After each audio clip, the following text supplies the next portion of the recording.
Leo, I'm here just in case. It's me, Robin. Hey, Robin, I hear you. We'll start soon. Ray, let me know. So this we know is the viaduct. This is the Riverside Drive.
Jim. Hi, Ty.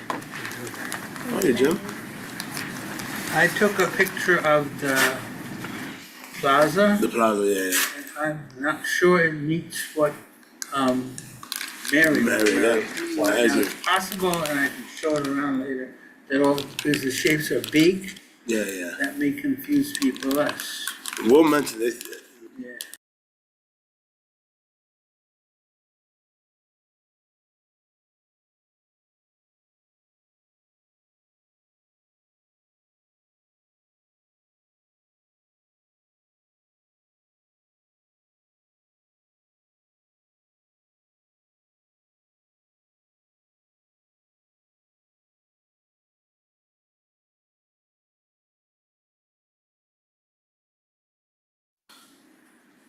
Good evening, everyone. Thank you for joining the Traffic and Transportation Committee and the Committee of Action Advocacy. My name is Leo Jimenez. I am the chair, and I'll go by introducing the rest of our Hi, committee. I'm Noemi Diaz. I support here and also on licensing committee.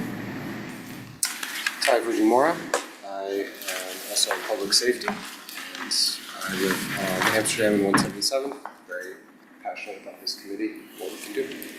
Jody Hurston, Traffic and Transportation, and on one now, Parks.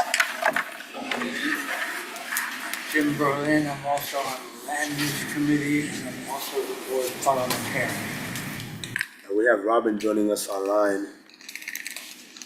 Robin, if you can just introduce yourself. Where's Robin? Oh, Bruce as well. Let me promote Bruce. Promote Commissioner, Manhattan Borough Commissioner Daniel Zuckerberg. I'll promote as well. Wayne Benjamin, Committee, Chair for Land Use as well. Julio Bautista. And Darren or Sam, hey Danielle, is there anybody else on your team on the attendee list you would like us to promote? I think that's it for our team. Okay, put this up. It's pretty low. Okay. All right. Bruce, do you want to introduce yourself? You're muted. I think you're muted, Bruce. It's really low. Robertson, also on business development. Thank you. Okay, why is this so low? There's something over this. Okay. Check it.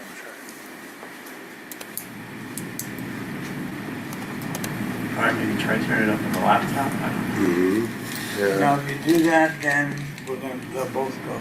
Remember there was some setting last month? Yeah, we're taking a look at it. Everything seems to be up. It didn't sound like it'd be the right setting, but it was.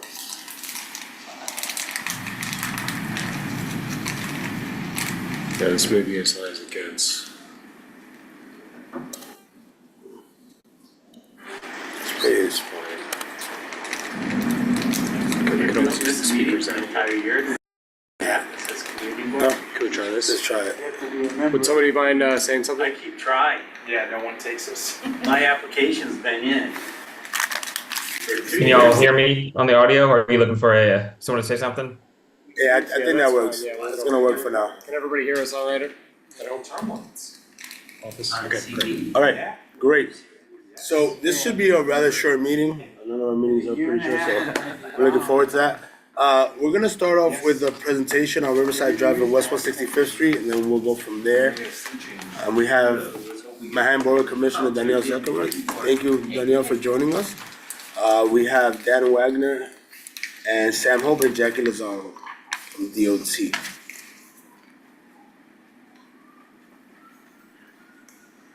Thanks. Thank you. Danielle, did you want to say anything, or do you want us to just jump right in? Yeah. Hi, everyone. Thanks for having us. I've met some of you already, but I'm new to this role. I'm a couple of months in. And as Leo said, we're going to be presenting a proposal for 165th Street in Riverside. We know that there have been concerns about pedestrian safety over there. So looking forward to hearing your thoughts, and thank you for having us. Thank you. And before we start, so my name is Dan Wagner. I am the Director for Project Development and Delivery for the Public Realm unit, and Sam is in our unit as well. He's the senior project manager. But before we hand it off to Sam, I did want to give everyone a quick hello and recap of where we have been already.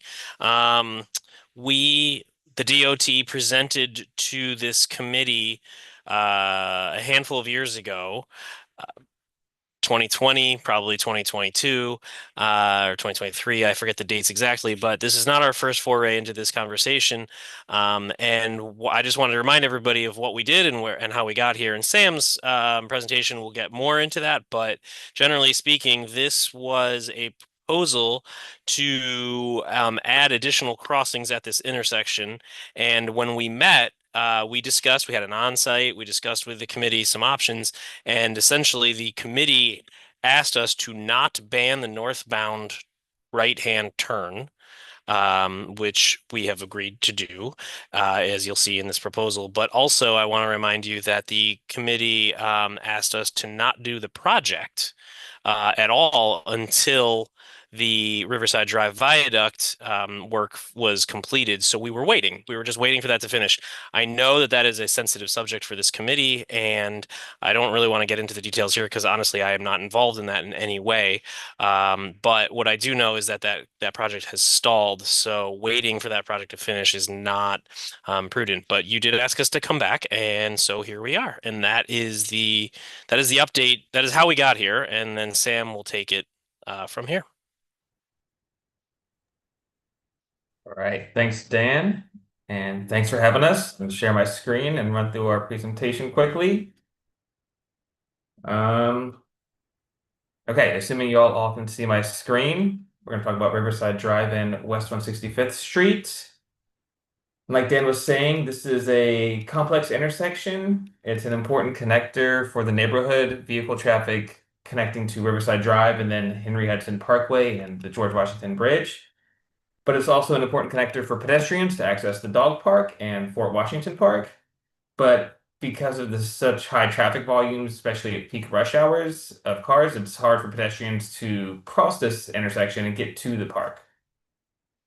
And as you know, there's been a lot of support for this project. It was actually a request from the Department of Parks and Recreation to improve neighborhood access to the park. And in 2020, the community board voted in support of this project, this project and another one at location C on this map. And we've done a little bit of work in the area. In 2018, we adjusted the signal timing at West 165th Street. And then earlier this year, we implemented pedestrian safety improvements at the Henry Hudson Parkway off-ramps, which you can see in these photos. But this is still safety is a concern at this intersection. When we presented in 2020, we shared this set of data. So now it has been 5 years. We have an updated set of data to share. So it's improved, but we still think it can get better. There is only one crosswalk at this intersection, and pedestrians regularly cross this intersection without using the proper crosswalk. So although we have made some adjustments in the area, we believe that additional work can improve these safety steps further. So the existing conditions, I know we're all aware that there's only one crosswalk for the entire intersection, and pedestrians have only 7 seconds of protected time to make the crossing across Riverside Drive, which is over 100 feet long. And that's very difficult, especially during peak vehicle hours when there's over 800 cars trying to make this right turn from West 165th to Riverside Drive. And if you were to be standing on the southeast corner of the intersection and wanted to make this cross legally, you would have to walk all the way down to the next block, cross to the north side, and go all the way back to use the one crosswalk to get to the park. Here is the current signal timing. It's a 5-phase signal that just runs on a loop. So if it starts here with the pedestrian walk sign, you get 7 seconds of pedestrian walk phase. And then it switches to the flashing don't walk phase, at which point the right turn is permitted to start going. And that right turn is able to happen in 4 out of the 5 phases at this intersection. And as pedestrians know, once those cars start moving, it's very hard to get them to stop so they can finish making the crossing of the intersection.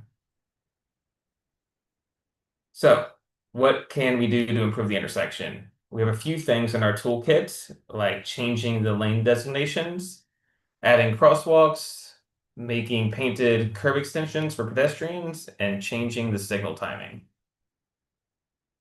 And this is our revised proposal. Like Dan said, our initial proposal had an additional crosswalk here, which meant that this right-hand turn had to be banned. But after getting lots of feedback from the community on how important that vehicle movement is, we revised the proposal and kept this right turn, but had to remove this crosswalk. But there's still an additional crosswalk proposed across 165th Street. There's painted curb extensions for pedestrians to have shorter crossings and better visibility. There is a dedicated southbound left turn lane to West 165th Street.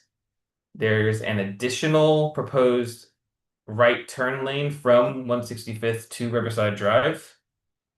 And of course, we've kept the right turn from Riverside to 165th Street.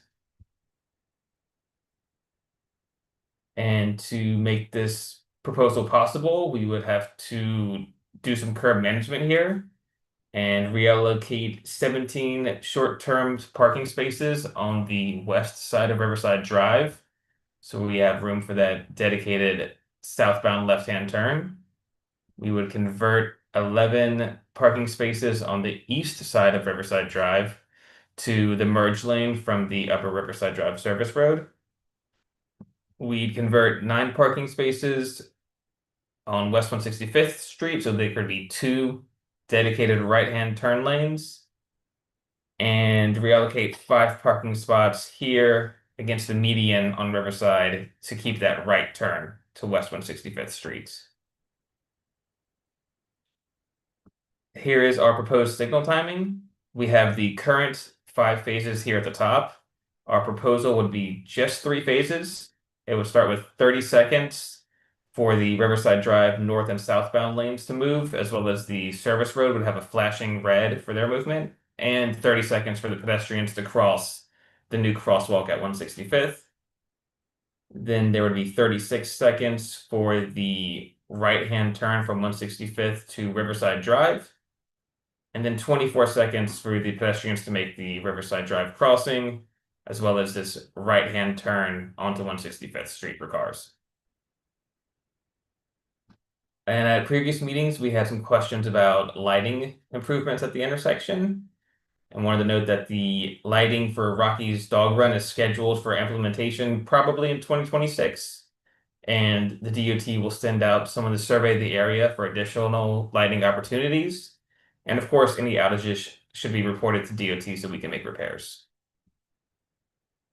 And here's the current conditions next to our proposed plan. And of course, we can come back to this as we're taking questions and talking about it. But the benefits of this would be improved signal timings for enhanced pedestrian safety, be additional crosswalks for more accessible, safer crossings and shorter crossing distances, and then redesign the intersection and the turn lanes for clearer vehicle movements. So that's our presentation. Happy to answer questions and take comments on it now.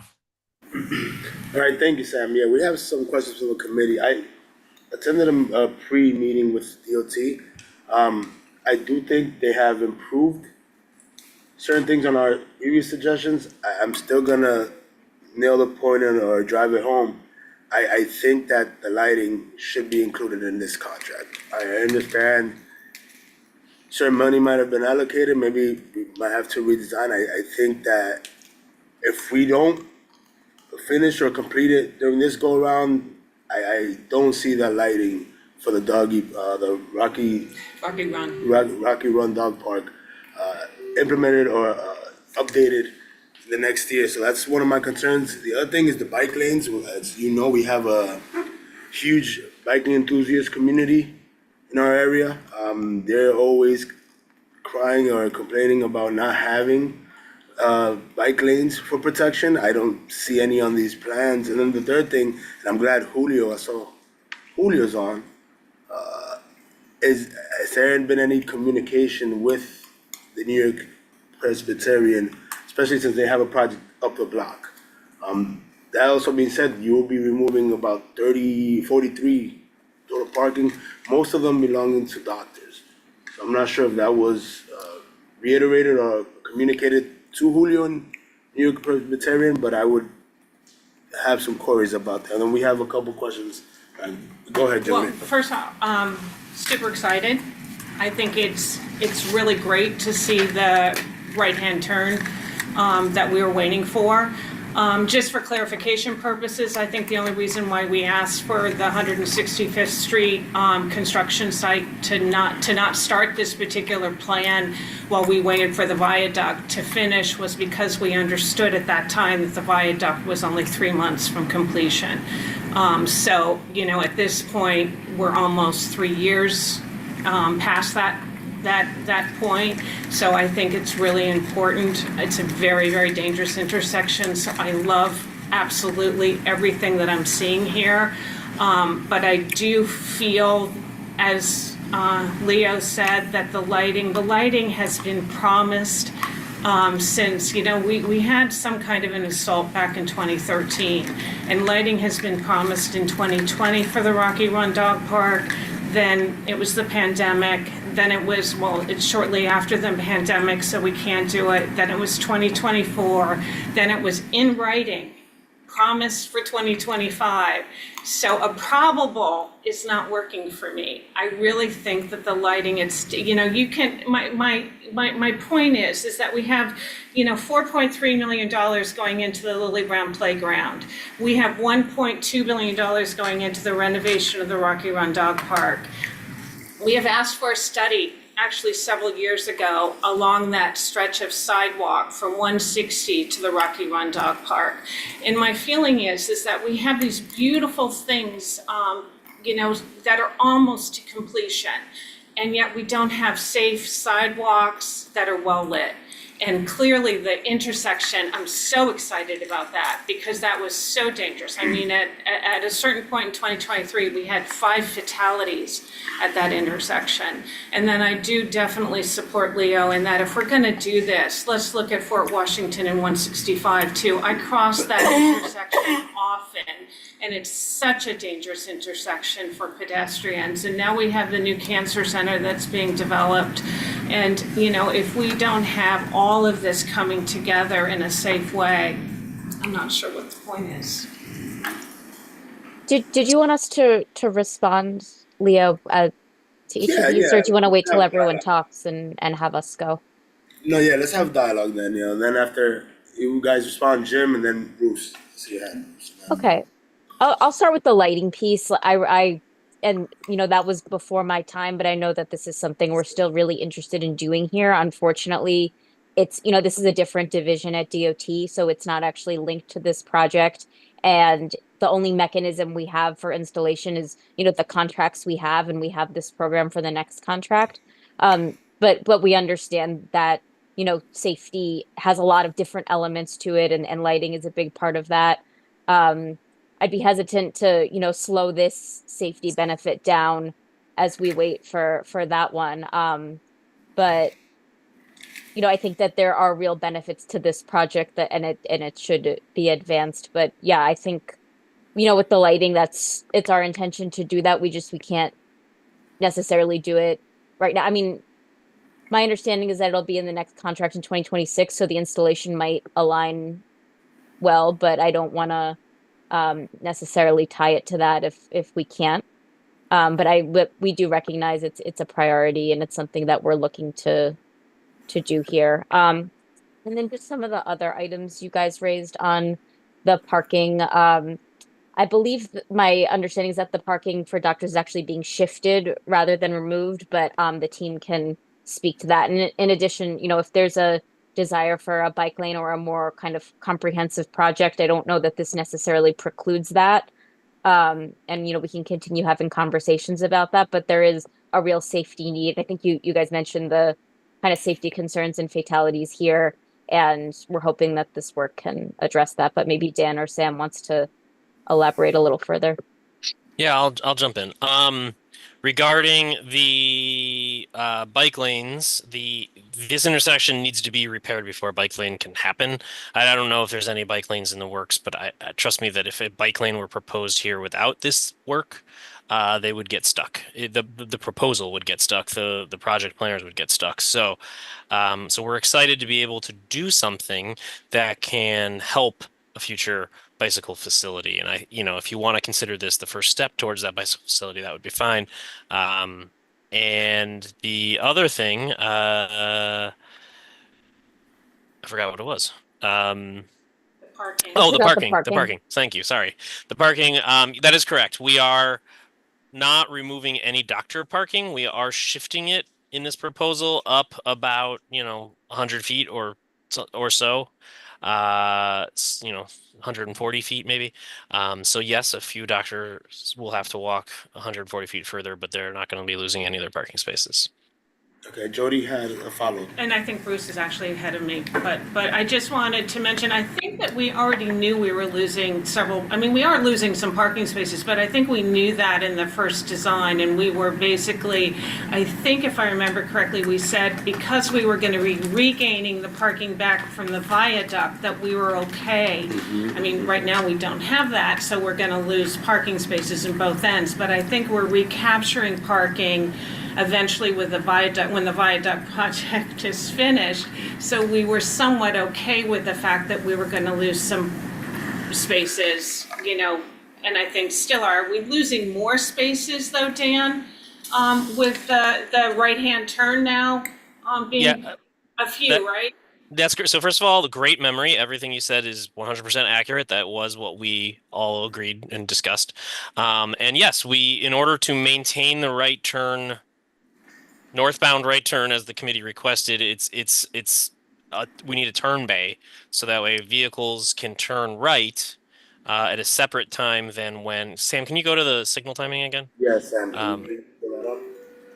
Basically it's the bottom three graphics, and the idea is that the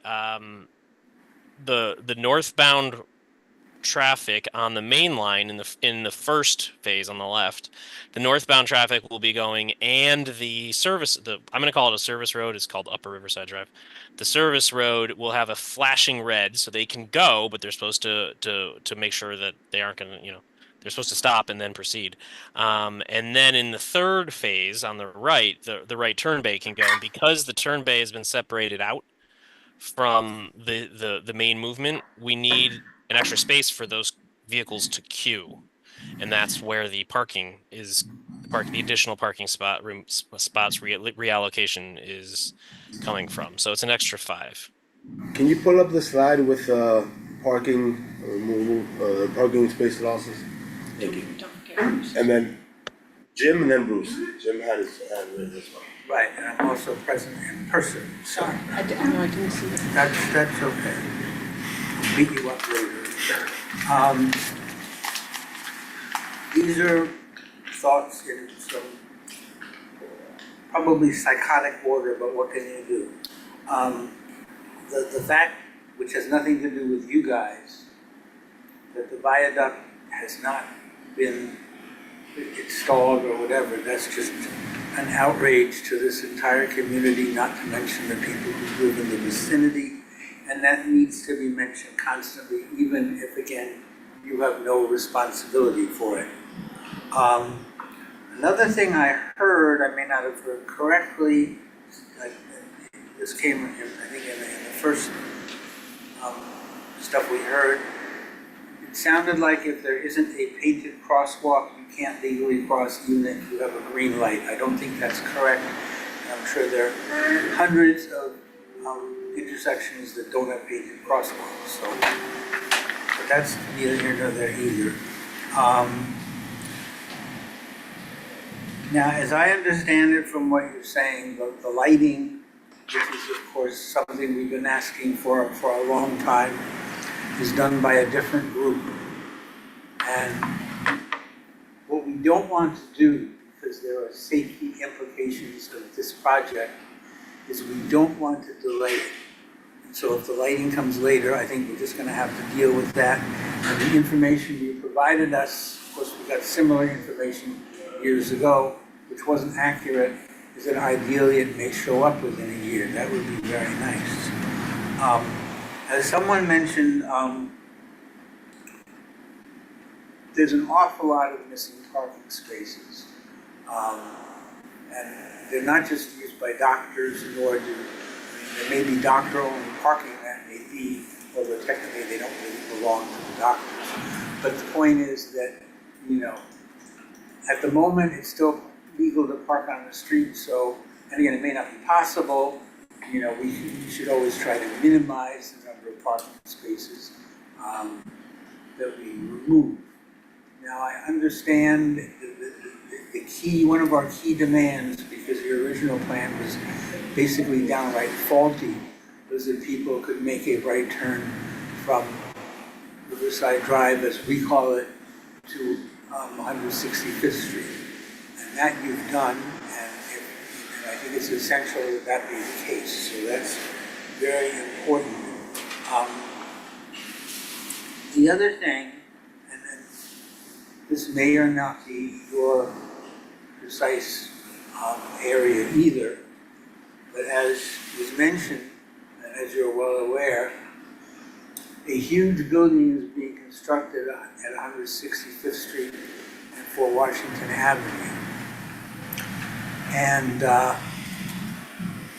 my view on that, and it's actually been my view from before this construction, because that intersection has been problematical for decades, is that during the entire construction period, and again, this may not be your group, but you can go talk to the group on our behalf, and if you can tell us who the raise came with, we will be happy to do that. But as far as, well, I'll add another little fact.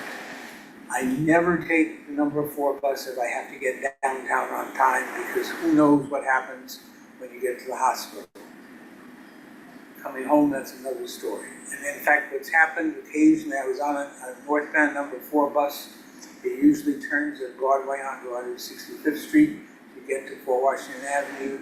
Apparently, the people who run the buses actually alerted the bus driver, and he avoided that intersection entirely and actually turned at 168th Street, because otherwise we probably would have been stuck. So my point about 4 Washington and 165th Street is that anytime that construction occurs, so as long as there are any kind of lane limitations, the construction company doing this work has to have traffic directing individuals at that intersection all the time. Because otherwise, all you need is one driver who drives further than they should, and suddenly you've got gridlock and the whole thing stops. And while I'm on the subject of traffic, you know, folks who direct traffic, a few days ago there was a problem again on the westbound George Washington Bridge. And traffic basically didn't move on north and southbound 4 Washington Avenue. It was impacted on Broadway. West 179th Street didn't move either. And so that's an area where there should also be, and again, who does it, how it gets done, who pays for it, that's above our pay grade, because we don't get paid anything. But the point is, that's another problematic intersection that really, one day, if there's gridlock there and an ambulance can't get to where it's going, or a fire engine can't get to where it's going, it's gonna kill somebody. But let's stick to this project. So in my view, there should be traffic control individual on duty at 165th Street and 4 Washington Avenue, certainly while the construction is going on. Because the other thing you're aware of, and then I think I'll stop, I covered all my ground, is that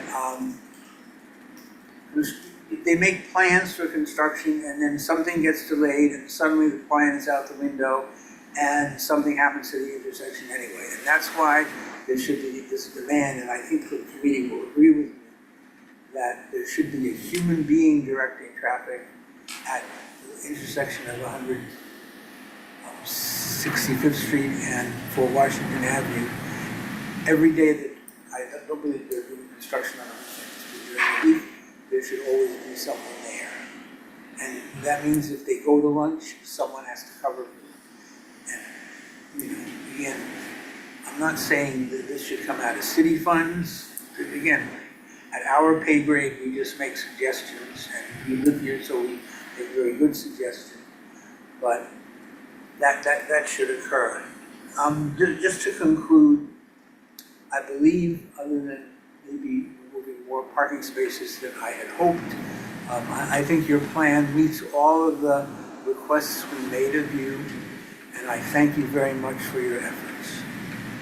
I'll just cut in, Jim. For the 179th Street and George Washington Bridge area, we have a walkthrough with Lyle real soon, and the traffic signal division. Yeah, it's the committee. So we'll discuss that then.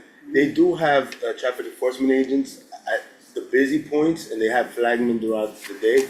Once the construction ends, there's nobody there. So the point taken, Bruce, and then we'll let DOT answer. Then anybody else. Go ahead, Bruce. Sorry about that. Okay, thank you, Leo. Good evening. I support what Jody had to say and what Jim had to say. I disagree a little bit with Jim because I've been up to the hospital back and forth over the past couple of weeks, and there is a traffic controller at 165 in Fort Washington. But what I want to say is, regardless of the problems on the viaduct and elsewhere, we're at a point now where we met with Dan like 2 years ago, and he came up with a very realistic solution. So let's fish or cut bait here and just get on with that and see what the implications are for the surrounding area, because we can't solve all the problems with this particular proposal because it's complicated. Aside from the lighting, that's a separate issue. It should be included, but I agree and I support this proposed curb management plan at 165 and Riverside because it's taken too long to get to this point, and I'm on the committee and I give my vote to this proposal. Thank you. Thank you, Bruce. Anybody from the public have any opinion? Allegra is online, I believe. Who? Allegra? Oh, she's okay. Yeah. Hand raised. I'm sure she Let me give her Go ahead, Allegra.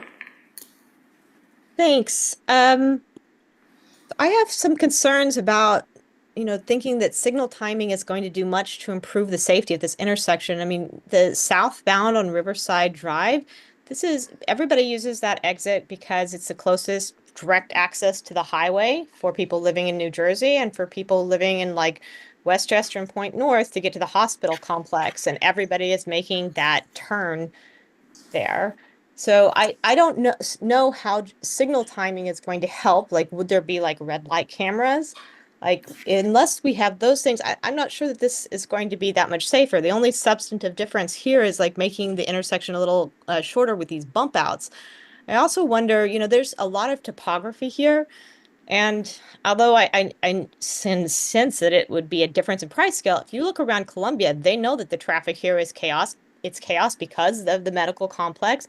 That is why in the background, when you look down Riverside Drive, they have many sky bridges connecting their buildings so that their people don't ever have to risk life and limb crossing the streets. So I guess my question is, why, has there been a real traffic study of where cars exiting and entering here, which buildings they're going to?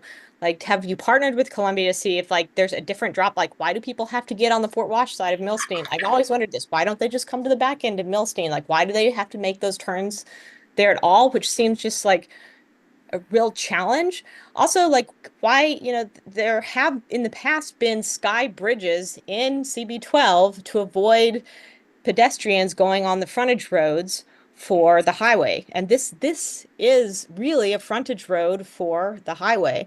So have with the significant topography there, you would even decrease you would have basically you could be level with Fort Washington. Fort Washington is still a pretty steep grade up from Riverside. You could do a lot of more interesting things. Also, I really appreciate Leo mentioning the cyclists, and it's not just like people from the neighborhood using the bicycles. There are a lot of workers who work in the hospital complex that, you know, the residents, the interns, the nurses. These are not rich people. They are people with funny schedules for whom a lot of them, cycling is how they get to where they need to go. So I would say Columbia as an employer it would behoove them for their own people working there to have, you know, better cyclist infrastructure. I don't think right now there's, you know, even though there's a strong demand, like certainly like if Parks ever does get around to making the connection through there, like less stair heavy into the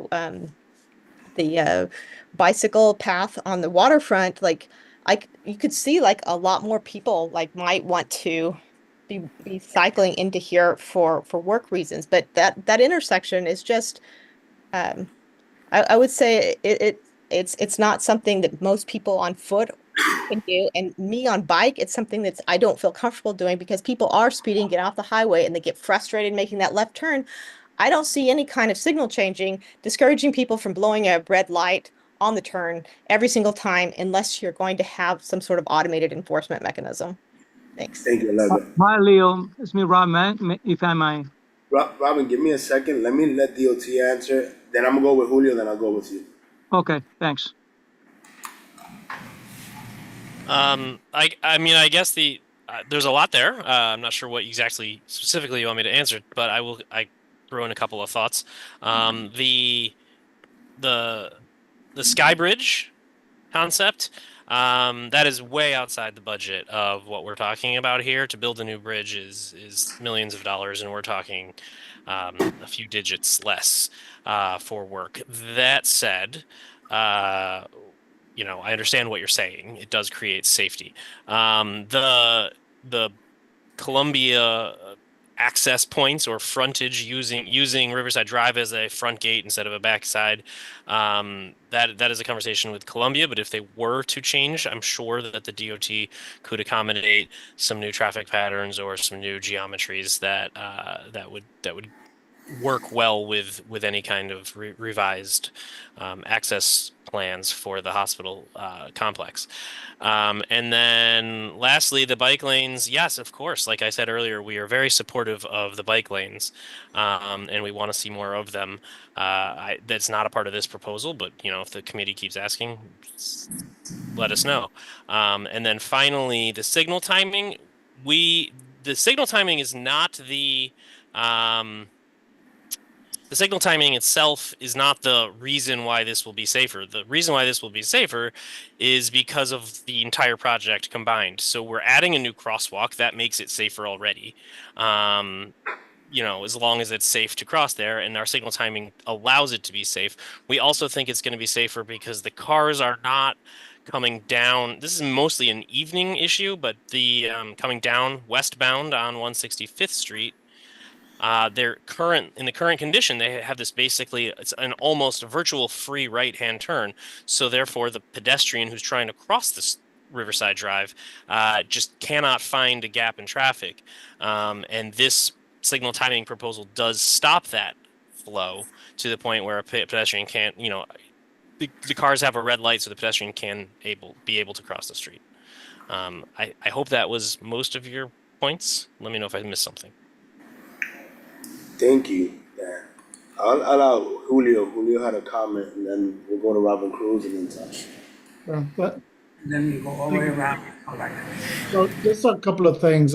First of all, I just like to echo what was said before in terms of the parking.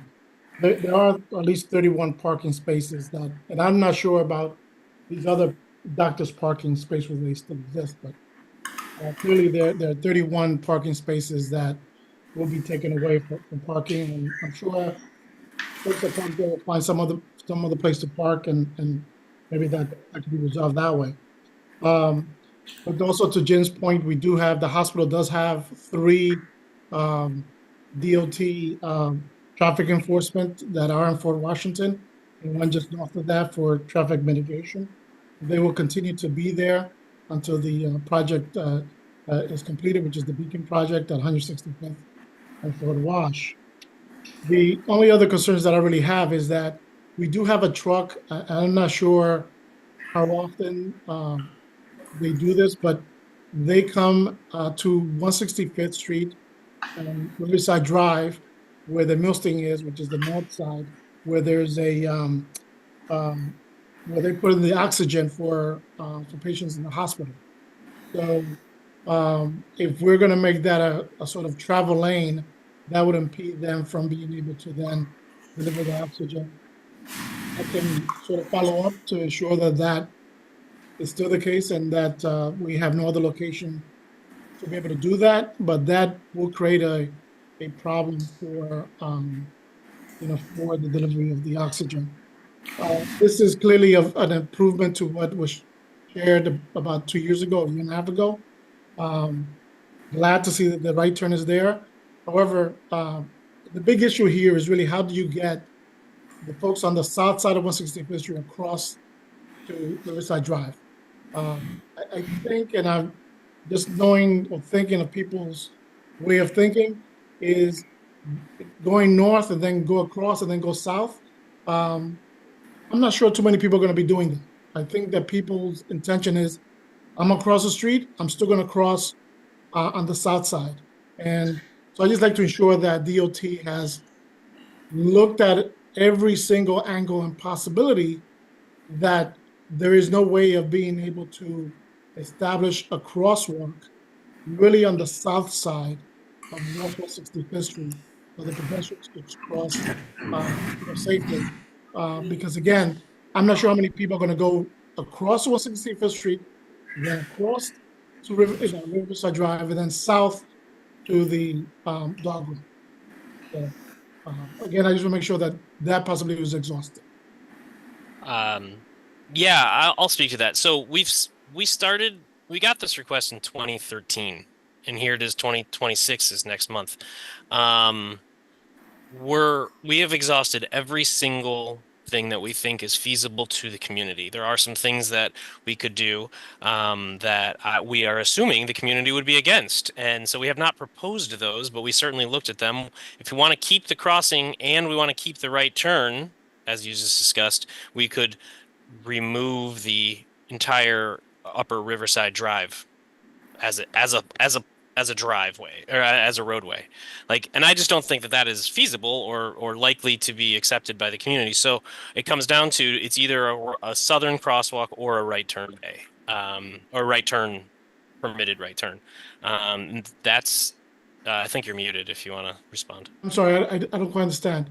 So in order to make a south, you're saying that in order to make a south 165th Street crossing, you could do this by eliminating the driveway on Riverside North? I mean, It's called, earlier in the presentation, we labeled it as Upper Riverside Drive. Okay, so if you eliminate that, you can then do a safe crossing on the south side? With the right turn, yes, we could. But I haven't even looked at that because that's so unrealistic. But doesn't make, I don't know how that would improve anything. Right, I agree. Right. No, What I'm trying to Yeah, I'm sorry. What I'm trying to say is that my understanding is that the Riverside Drive, to make the South Street crossing, is too wide. Not with Riverside, it isn't too wide.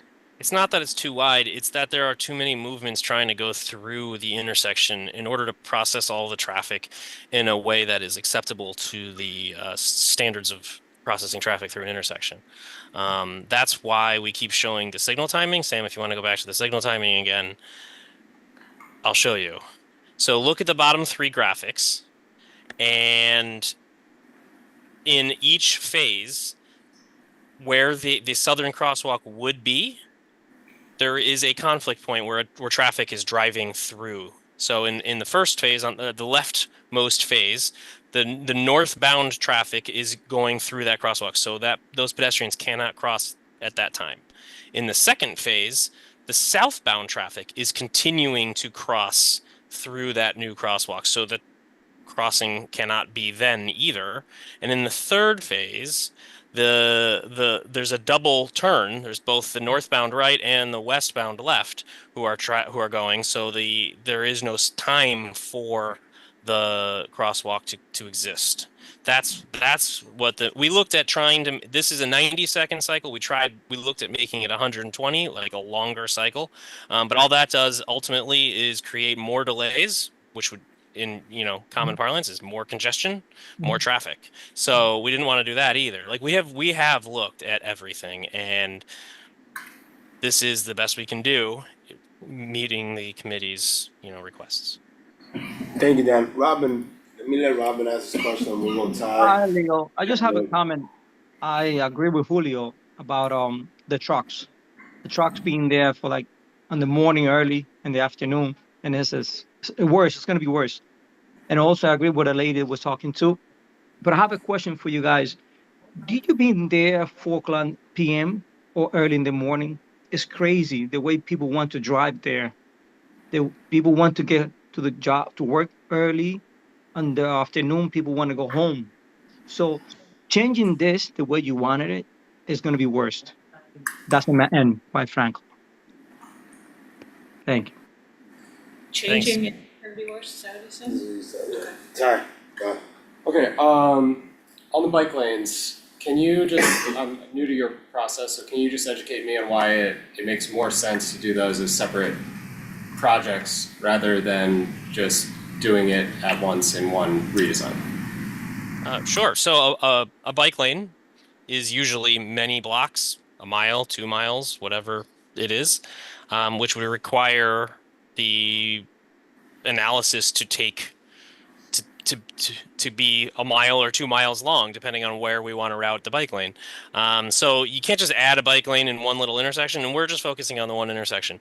And as I was trying to say earlier, if I was a bike planner and I was trying to add a bike lane on, say, Riverside Drive, I would get to this intersection and I would just say, woof, this is not going to fly. I cannot put it in my bike lane in the way it exists today. So I'm hopeful personally that I'm not speaking for the agency, I'm speaking for me as a street designer, that we can get a bike lane here one day because this project has converted the intersection to something that's a little more bike friendly.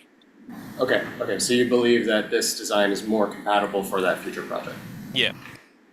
On the dog run, so it sounds like that's essentially a disconnected process, disconnected budget, etc., which is why it can't be included in this project. So my question is, why could that not be conducted parallel to this project? I think if you're talking about the lighting, I think the hope is that we advance it in parallel. I think it's just like that is a different group that operates on a contract, and it just moves differently. And there are different unforeseen things that could happen that might slow that down or might slow this down. With this project involves a lot of markings and signal work that could be inhibited in other ways. I think I think our goal is to advance both of them, but I just want to manage expectations that, like, if something happens with the lighting contract, it's not intrinsically linked to this project, so this project could move forward apart from that. Okay, so yeah, I think I'll just speak for myself. Full steam ahead on both as fast as they can be advanced together, and we don't want to, we don't like hearing that there's these delays because of something else getting delayed. Whenever there can be progress that can move forward on one of these contracts, that's what we as a community want to see. The last thing is the double right on 165. So I'm just curious the logic of the double right and how that, obviously you were thinking about that like connected to losing the parking. So I'm just curious the thought process and the expected result there. Sure. Essentially the extremely high volume of traffic in the PM who are trying to go to the bridge and go back to presumably to New Jersey. That very high volume of traffic requires the double lane so that way we can process, because right now that, how I was talking about the only 7 seconds is protected for a pedestrian to cross, those cars are processing through the intersection in 83 seconds of every 90 seconds, and that allows the traffic to flow through this and not back up I've heard a lot about 165th and Fort Washington. If we don't have that flow, or we don't have the capacity to absorb all of the traffic here, then 165th and Fort Washington is going to get worse. So this double lane keeps this intersection at an acceptable level. I personally, as a pedestrian planner, hate every double right or double left that exists. The fact that we're proposing it here is an indicator of how challenging and difficult this location is based on the volume of traffic.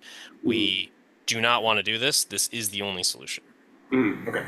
And do we have, last question, do you have an updated net parking loss for this plan? 43 parking spaces. 43 lost? I thought it was 43 shifted and lost. And then there's some returning. Is that right? 43 so- net that's lost? If you were to go out there today and count the number of parking spaces and then go out there and look at what our proposal is, it is a net of 43 reallocated spaces to other, it's from a parked vehicle to a moving vehicle. So but when the viaduct project comes back online, I think that's about 180 parking spaces returned.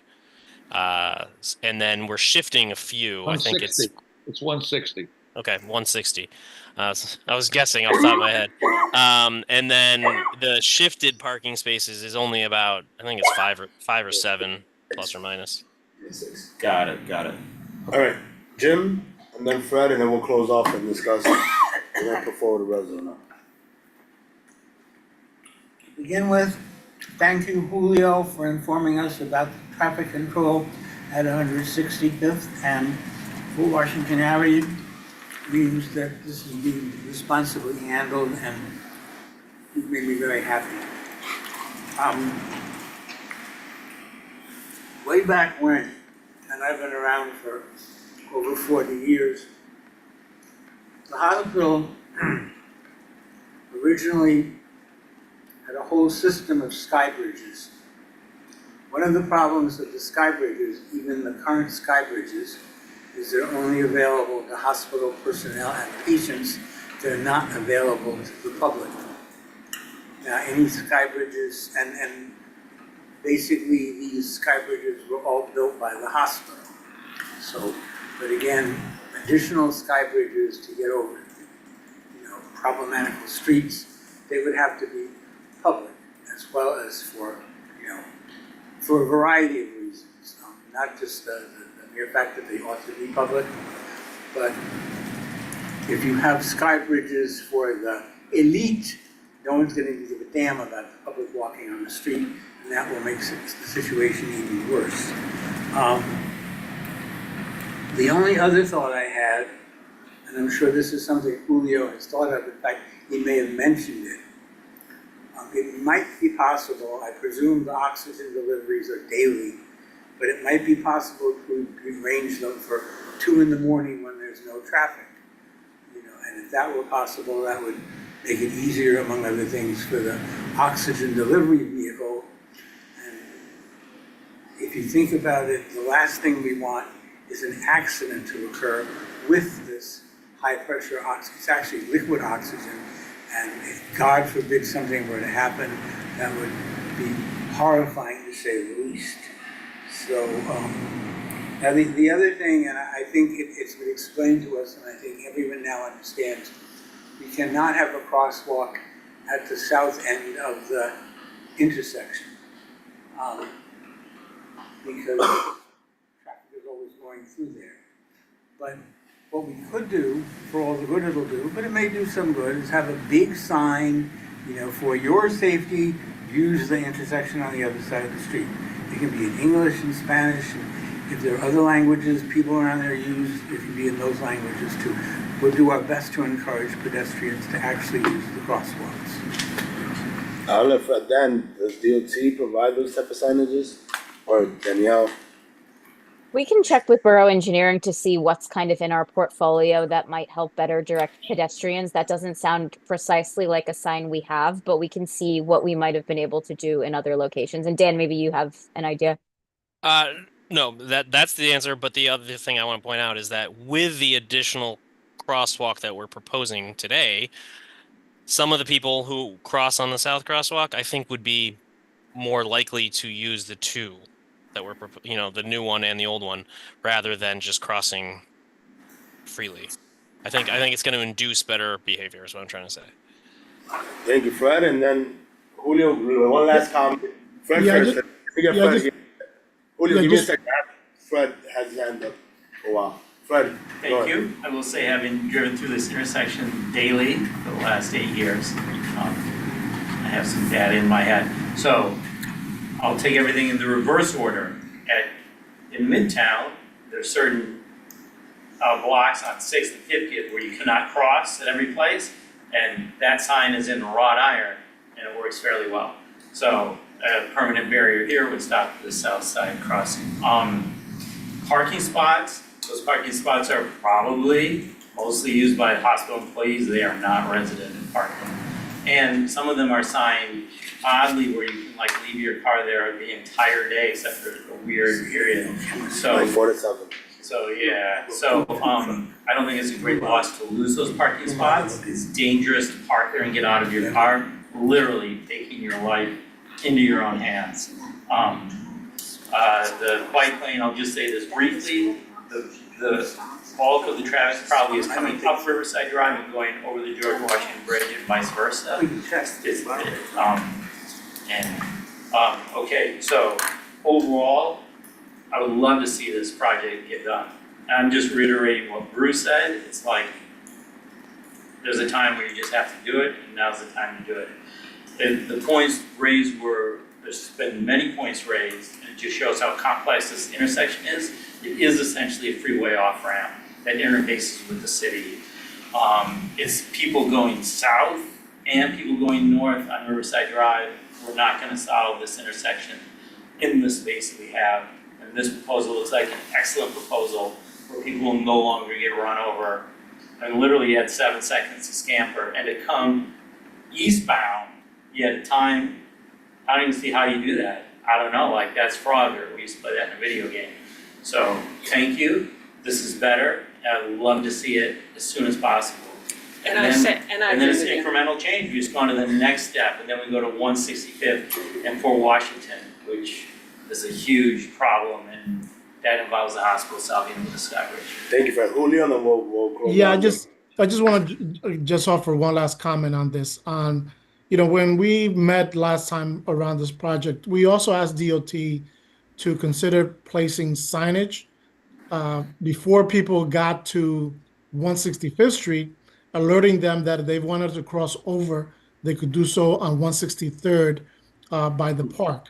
So again, I'm just asking DOT that signage should be placed somewhere by 163rd Street, also advising pedestrians that if they want to cross over to safely, at least for the time being before this project even starts, that they should put signs there to indicate this is a safe crossing to go over to probably dog run, but to cross over to Riverside Drive, they could do safely on 163rd Street and prevent them from walking further down and then cross to 165th Street. All right, Julio, thank you. So, Danielle, Dan, and Sam, thank you again for your presentation. We'll have the discussion and we'll see if we're gonna push Do you forward. want to on say this. anything about viaduct? Oh, well, yeah, Danielle, can you hang around for maybe 3 to 5 minutes after the discussion? And Jackie, thank you as well. Sure. We have just a couple questions about the viaduct, something else, and then we'll let you go. But let's have the rest of the discussion first, and then we'll go from there. Alright, so it seems like everybody is in favor. I do think that we should add certain conditions. I like Julio's idea of the signage, just alerting pedestrians alike to reroute so that they don't get to the intersection and now they're trying to figure out what's the next step. Fred mentioned having some type of street furniture, maybe block people off, the Jersey barrier or some type of street furniture, I think works as well. So any suggestions, any comments from you guys? Yeah, I'd be in favor of a nice looking physical barrier that just makes it very clear that you gotta You go. shouldn't go through. Yeah. No barbed wire, No barbed wire, please. no machine gun. Well, in Midtown, they're 3 feet high and they're wrought iron, so they're thin and they're transparent, you can see through them. Right. Jersey barrier is opaque and very wide. done. Yeah. Well, that's a great idea for Jody? I just want to say, Dan, Sam, I think it's brilliant. I really think it's going to help pedestrian safety. It's shortening the crosswalks. It's giving us a crosswalk that we never had. I'm thrilled. Anything you can do to try to prevent people from crossing on the south side, great. I really want to see lighting, but I understand that's going to be a separate project. And the only thing I just want to say, if there's, when you're thinking about all this, is there anything that we should be thinking about relative to this project as it relates to Fort Washington and 165? Just as you're doing it, is there anything that you should be tweaking down there that will impact maybe something that you're going to be thinking about for redesigning that intersection down the road? That's all. Otherwise, I think it's brilliant. I do have a question on that. I should ask, if we do put this forth as a general board, what's the timeline? What are we looking for this project to go? We'll enter it into the 2026 construction season, which is April through November, and I don't have a more detailed timeline than that, but presumably next year. What are the odds that it would extend to a second year, or is this a relatively fast? The only thing that's long about this work is the signal. We have to move some signal poles, and that takes some time. So, but we kind of you have to do it all at once. Like you can't do it part of it in 26 and part of it on 27. So, the only thing that's going to delay us is signal capacity issues. Whether the contractor has a mishap or something like that. Okay. And what would the conditions be at the site during the project? Honestly, I think you'll see some markings removals, so it'll be blank for a little while, a week or two, hopefully. That's about it. We'll have to move the signal pole first. We'll have to figure out an MPT. We haven't actually spent a lot of time on the MPT yet, so TBD. But generally speaking, it shouldn't be too bad. We'll make sure that it still works and still functions. As long as you pick a good contractor and everything goes smoothly, it should be fine. Well, this is much simpler than the viaduct. Yeah. We have a quorum, right? Yes, we do. So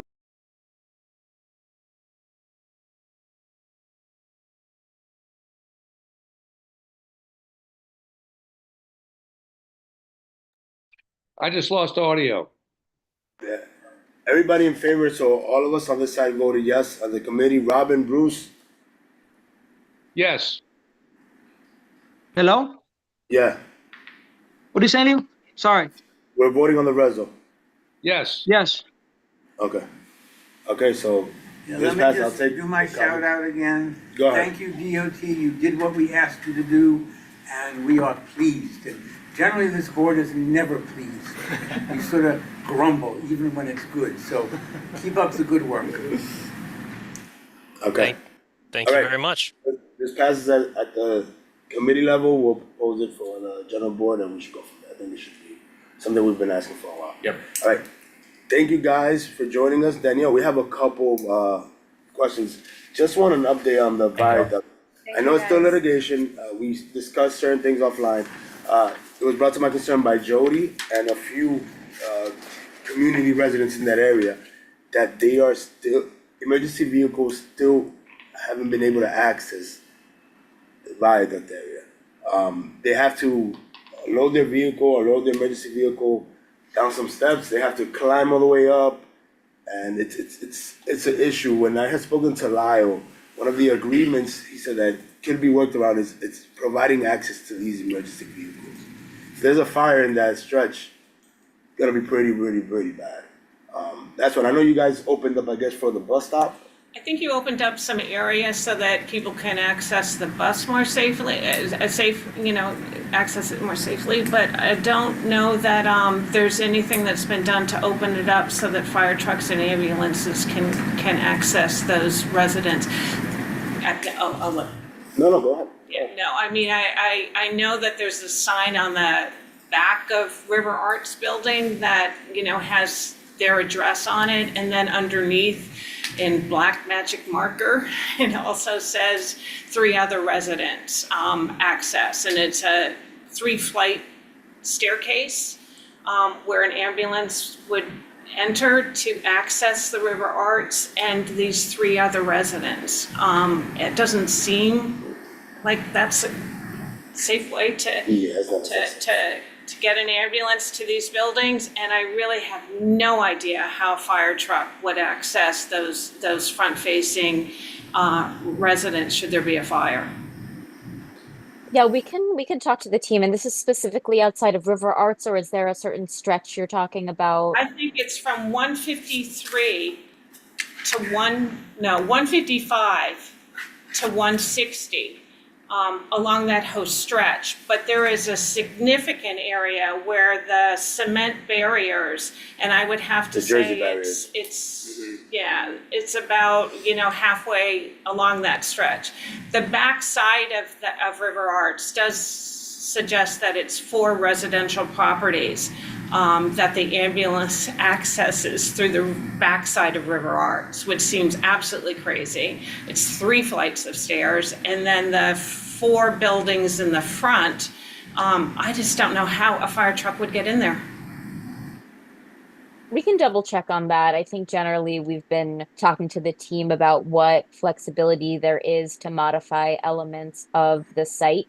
Obviously, we're constrained a little bit by the contract we have. But we can talk specifically about the emergency vehicle access and if anything can be modified. And, I don't think we've heard anything from the fire department or others about this, but maybe we can see if they have any ideas too. But we'll ask about that location in particular. Yeah, actually, that's brilliant. Maybe you could reach out to find out what, because if the fire trucks aren't concerned, I don't know that I should. No, but we should still provide that. But I do think that it's something that, just so that you know, we've asked in October, we asked in November, and we're now asking in December again, and nothing has changed. River Terrace, and Sean Abreu, who's our city council person, lives in River Arts. And that's why we had the public protest about this a month ago. So there's a lot of information that you need to digest in order to solve this problem.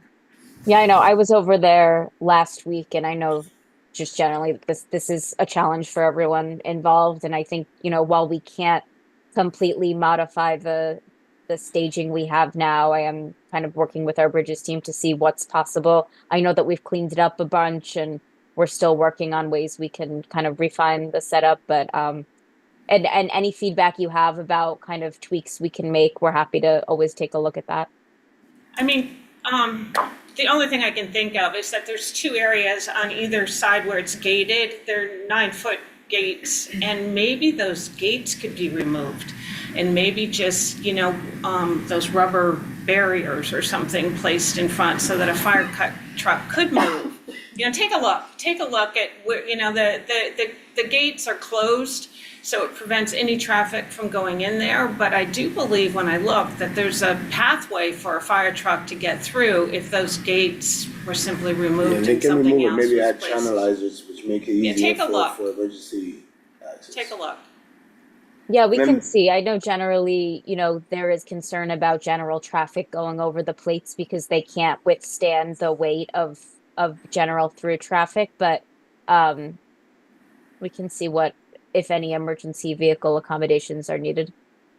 Okay, thank you. And then we have a location, there's been construction for years, I believe by the bridge at 218th, around that area. Allegra actually is online, and she's complained multiple times, there is no access for pedestrians. So oftentimes you have people walking on the bridge while oncoming traffic, and it's a headache. Allegra, if you wanna just comment on that, I know that you've been a huge advocate. I live in the Park Terrace section, and I've got 2 kids that go to school. One goes to school in Marble Hill, and one goes to school in Kingsbridge Heights. They're high schoolers, so they are having to, get from Inwood across the Broadway Bridge every day. That bridge is chaos, and I don't understand why the sidewalk has been closed so long. There's no timeline on it getting finished up. I don't understand, like, when other sidewalks are closed around New York City, like when Columbia redid its sidewalk there at the Allen Pavilion, they put a pedestrian path. but I don't understand when the bridge is closed, no pedestrian path is required. There's often construction workers during the work week who will shut down a lane of traffic so they have a place to park their cars on the bridge. The bridge surface itself is really poor. It's not something like if you have a smallish bicycle tire, it's the kind of thing that will eat your bicycle tire. So a lot of the cyclists and other micro mobility users, they use the sidewalk. I don't fault them for that. They don't go crazy. They just don't want to be dead. And I get that, but some places, the one sidewalk that's been left open, there's only space for a single person to pass.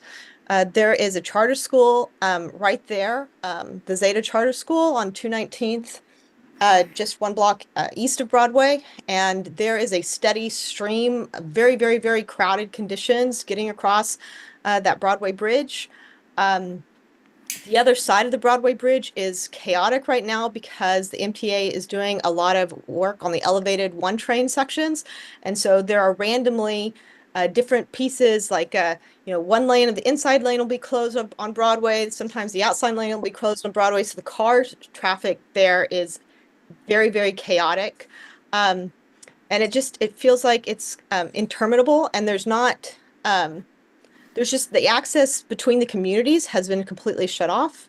And I think it's time for an update. When this project was originally pitched, it was said that it was going to be done with the road surface finishing last by 2027. But I heard that this has now been pushed back to 2029. And I think, an update and, a real justification for leaving pedestrians. There's got to be like a similar level of pedestrians and micromobility users on that bridge as there are car traffic. Why is everybody reduced to such this tiny space? It's really challenging and dangerous, really dangerous to use. Thanks. Thanks. And I believe I spoke with our bridges team today, and I know Lyle has been raising this issue that you guys have raised. And I believe we're trying to work to get the contractor to open up some space. We can try and get back to you on with a timeline for that. But yeah, it's not our preference to have pedestrians in the roadway. And if there is, we would want a path for that. So I think we're working with them to figure out how to modify the setup. All right, thank you, Commissioner. We'll let you guys go, and then we'll have we'll reach out to Lyle. All right, thank you, Commissioner. Jackie, Dan. Thank you. Thank you. Team, we appreciate it. And we'll reach out, Danielle, with Lyle on certain things we want to follow up, so. Great. Okay. You'll have a laundry list from us. Thank you. Thank Have you. a good night, everyone. Happy holidays. Thank you too. Thank you. All right, bye-bye. All right, any old business? Anything we have, so Jody has a long list of things we want to follow up with DOT. I have a list for MTA as well. And then we'll share it amongst the committee just to kind of stay on top. Something that Remy and I were discussing prior to the meeting was that we want to really start adding these outstanding tasks to our agenda so we can have a constant follow-up. I think if we have it there Just every that month. one at Allegro, I want to get that one on here too. Yeah. I have it, so I'll forward that information Okay. for you. But we want to make sure that every month they come in, we find some answers, right? We're passing all these resolutions, we're trying to get things done. But if they're not really following up, then what are we doing? Are we actually holding anybody accountable? Yeah. At that point, we just wasting time. No, I agree. So it's something that we want to work as a committee to really start nailing and just having a sense of a timeline of when this can get finished. And if it's not, then we have reasons or justifications to bring back to the board of the community so that we're not, doesn't seem like we're living. Yeah. So I'll go ahead and send this to you. Yes, so we have a walkthrough. Julio, I'll be sending you an email as well. We're gonna have a walkthrough with DOT. We're gonna come to your area on 165th Street with Lyle. So I want you to join in case you have any suggestions. We're gonna hit several points in the district just to discuss on any traffic issues, but to come up with actual solutions. Yeah. So you'll be getting, it should be in the next week or two. I know it's right before December 19th or December 20th. During that week, but I'll give you guys the update. It'll be in person, it'll probably be for a few hours throughout the district. Just moving in, so as we come into the new years, we have certain things we want to discuss. I think it's perfect. Any other details, any comments? I just want to say for the, sorry. Well, just, if I can make a specific comment on your 165th walkthrough, I was just gonna send you an email. There's so much pedestrian traffic, and a lot of it's from the parking garage that the hospital owns to their buildings. And it's completely unregulated, even when the traffic operators are there, the traffic police. They don't do a good enough job, and everyone's turning right from Port Washington Avenue to get to either the George Washington Bridge or downtown. And so that's the linchpin of that. It's a challenging problem. It's good to know. We're gonna have, I gotta schedule it with a liaison of public safety, but we wanna have a joint meeting with them. I would love to have NYPD. A lot of these concerns, DOT doesn't do the regulation part of it, right? They put up the signages and things, but it's NYPD who really enforces it. Right. So we need to partner with them. There's no way around it. On February, I'm hoping, and if we can get it, that they come to our meeting, but I think we need to have conversations. I know Peter's mentioned plenty of times, whenever they do a street cleaning, you have cars going on the sidewalk causing issues. That's a police thing. Yeah, DOT can do certain things, but again, we need the enforcement piece. We have to work hand in hand. If not, again, it's falling on deaf ears. Go ahead, Ty, and then- I just wanted to state for the reso, I think it's important that we identify, like, the dog run, we want that going ahead regardless. Yeah. I didn't make up that they kind of link them, but if it can go ahead, it needs to go ahead. And if it could go ahead now, that doesn't need, Secondly, the parking, so it's a lot of spots, it is a concern. It's a lot of spots. I think we need to say in the reso that we're supporting this with the presumption that the viaduct project will be completed in a reasonable amount of time and that the spots will be reclaimed. I know that that's everybody's intent, but I think we just need to be very public and clear about that. That's our expectation here. Yeah, and I agree with you. The only thing I really, really, really don't want is I don't want the parking spaces to stop this project from moving forward. I Because agree. the reality is, it is so darn dangerous for these pedestrians to manage this intersection, and we have had way too many fatalities at this point. It's unacceptable. And we did look at the parking spaces before. We were well aware that we were going to lose a Yeah, they significant told us it was number. about 36. So I think that the number that we are, the additional few, I think it's 3 actually, because I think we already had 2 that we were losing. So I think it's 3 because of, or something like that, because of the right-hand turn that we're adding back. It's a total. So we were really ready to accept the loss of those parking spaces, and it was true because of the viaduct. And I do think that somewhere down the road we'll get them We will back. get them. But I really feel strongly No, I agree. We should that- push this that- forward. This has been a agreed. process for many years. I'm glad they actually considered us and put forward this plan.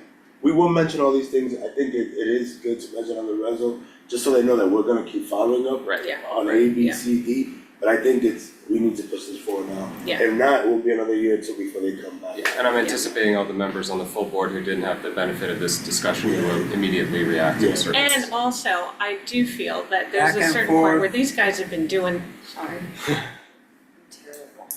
Well, we just don't have normal conversations, it's not a normal I'm thing. sorry. Yes, sir. Yes. 2 things, as far as I know, the issue is, all the dog run is basically lighting. So, lighting for the dog run. Yeah, they have to do a good job, but it's mostly. And the other key, which Ty may or may not be aware of, is there's a difference between what we put in the whereases, which is essentially by the way, and in the be it resolved is what we're demanding. Right. And we could, somewhere, indicate we would like them to minimize the lost parking spaces, even though that's what they've done. But, and the only other thing is personal, if your walkthrough takes place after the 8th, I'm available every day, all day. Yeah, I believe that. Well, probably after the 8th, yeah, that's how this works. I know Lyle's gone for like a week or something like that. Yeah. Fred and then Julio has a comment. Just to quickly reiterate, this needs to come up at the general board meeting. It's highly, highly probable that those parking spots are used by people that do not live in this district and are driving into this district. It's not our prerogative to make that a priority. It just can't be. And so, while I have a car and I don't wanna lose any parking spots, and I'm sure someone will ask at the general board meeting, I think it should be stated that those are most likely out of district people driving in. and then they're the hospital's responsibility to house and not ours. Understood. Go ahead, Julio. Thank no, you for no. appreciating it. Yeah, no, I have no comment, but I just like to say though, I mean, one will assume that those parking spaces are utilized by the hospital employees, and in some cases they are. But I happen to know people who live in this community who actually park there overnight and park there, and they live in this community. So, but again, I think, siding with what Jody said, this is something that it's important for safety of our community and our folks. And, I'm sure that there'll be parking, be eliminated, but I'm sure that will work itself out in the long run. I think Julio said the magic word, safety. That is Safety is the the- prime consideration. Correct. All right, we're gonna let Allegro one last comment and then we'll close out. Allegro, go ahead. Sorry, I had emailed you about new business on MTA shut the sidewalk down on Broadway and Isham's on the Isham's Park. They've shut Broadway down, and I was hoping that if MTA showed up that we might ask them like why they are allowed to just shut down the sidewalk, and they don't. There's like kind of a haphazard sign. It's like good luck, like fine. It's not even at the intersection. It's like the park entrance. It's just north of the park entrance to Isham Park, and it looks they shut down the sidewalk and they also took a lane of parking. I am gonna guess they didn't put anything in there. Knowing them, then maybe that they're gonna put some construction vehicles. I've been trying to stop by there during the day to see if they're actually parking their vehicles in there, but it's just right now it just makes it a hazard.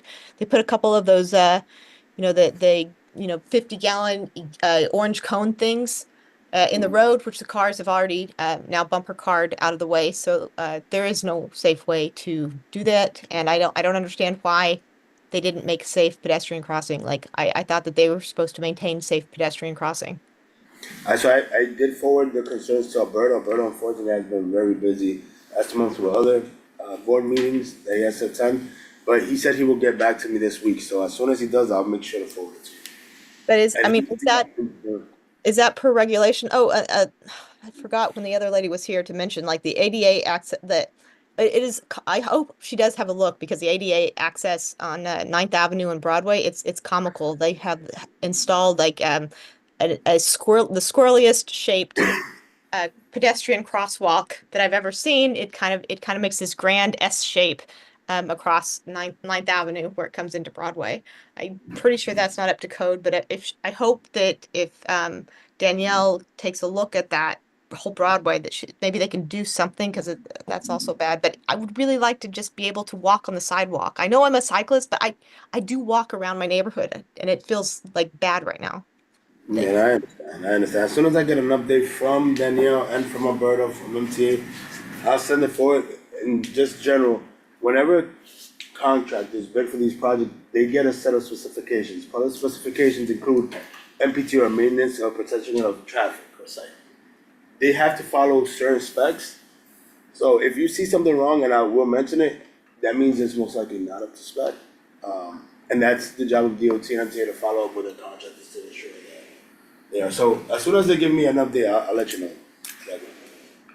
All right, with that being said, anybody motion to end the meeting? All right, motion by Noemi. Yeah, not too bad today. And then seconded by Joey. All right, thank you guys. Thank you, Leo. Happy holidays. If I don't see you, we should be seeing you, Julio, at the holiday party. So, Yeah, absolutely. We'll talk again. All right, thank you very much, all. Thank you all. Bye-bye.